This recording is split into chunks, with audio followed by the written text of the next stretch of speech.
Misaotra ny fiaravana tompoko lahy sy tompoko vavy dia misy tangoron-drahona araha-maso indray atao amin'ny faritry ny ranomasimbe Indianato ary ambany aloha ny ta mety ivadian'ny Orivo-Doza raha ny vinalavitra. Etsy andanin'izay dia mahazo vahana ny orana tandrifin-drahona mitsitokotoko ety amin'ny faritry ny Avoatany mandritra ty herinandro ty.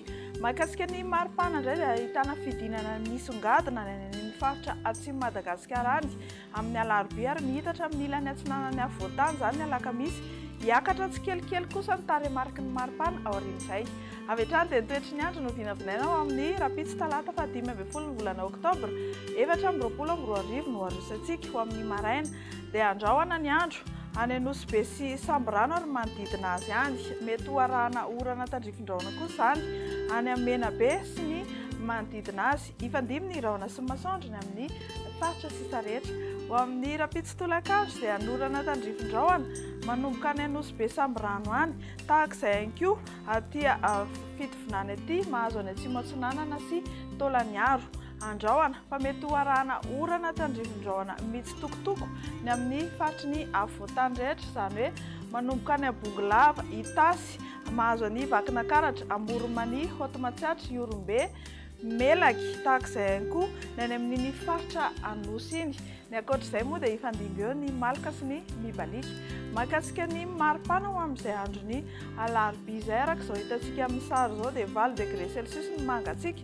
Hitantsika any amin'ny faritany Fianarantsoa teo aloha iny. Ny mafana indrindra kosa dia hitantsika any Analalava sy Antsohiany 17 degré celsius. Ho amin'ny alarobia faha 9 ny volana oktobra 2024 indray dia iseho ny orana tandrifin-drahona mitsitokotoko indrindra ny amin'ny takariva sy ny amin'ny alina any amin'ny manodidina ny faritra avaratry Madagasikara iny.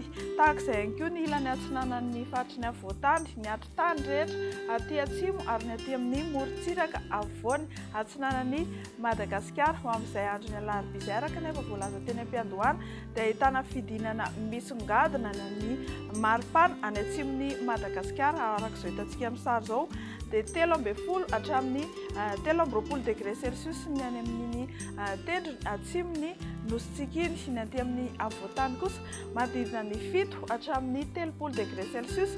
Ny morontsiraka atsinanana eo anelanelany 20 hatramin'ny 30 degré celsius ary ny morontsiraka andrefana kosa 17 hatramin'ny 4 degré celsius ny tontolo andro. Ho amin'ny alakamisy faha 17 ny volana oktobra 2024 indray dia anorana tandrifin-drahona manomboka any Diana, mahazo any Sava tahak'izay ihany koa any Analanjorofo, Ambatsoa, Atsinanana, mahazo any Vadivavy sy aty Alaotra Mangoro aty. Ny ankoatr'izay moa dia ifandimby eo ny Malika sy ny Mibalika. Mahakasika ny maripana indray amin'izay andro ny alakamisy faha 17 ny volana oktobra izay ny mangatsika indrindra dia hitantsika ny Vakinakaratra 7 degré celsius ary ny mafana indrindra dia hitantsika menamena be amin'ny sary any amin'ny tendrony avaratry Madagasikara any 5 degré celsius.